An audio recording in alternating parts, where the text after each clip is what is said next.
குறிப்பாக முல்லைத்தீவு மாவட்டம், மன்னார் மாவட்டம், வவுனியா மாவட்டம் சம்பந்தமான சில விவரங்களை இதனூடாக தெரிவிக்க விரும்புகின்றேன். முல்லைத்தீவு மாவட்டத்தில் இந்த வருடத்தில் இதுவரையான காலப்பகுதியில் நீரில் மூழ்கி 17 பேர் உயிரிழந்துள்ளனர்.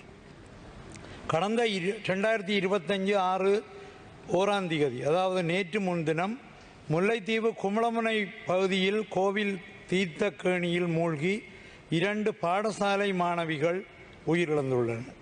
ரஜிதரன் இருசிகா, சத்ஸ்வரூபநாதன் ரஸ்மிலா ஆகிய இருவர்.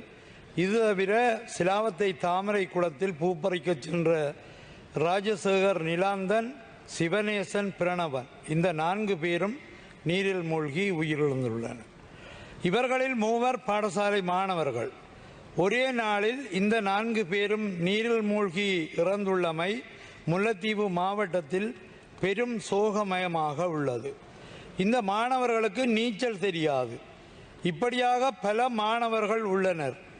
எனவே பாடசாலைகளில், பெரிய பாடசாலைகளில் நீச்சல் தடாகங்கள் அமைத்து நீச்சல் பயிற்சிகளும் மாணவ செல்வங்களுக்கு வழங்கினால் நல்லது என எண்ணுகின்றேன். தயவு செய்து இந்த கருத்துக்களை சம்பந்தப்பட்டவர்கள் ஏற்றுக்கொண்டு இதற்கான வழிகளை செய்ய வேண்டும் என கேட்டுக்கொள்கின்றேன்.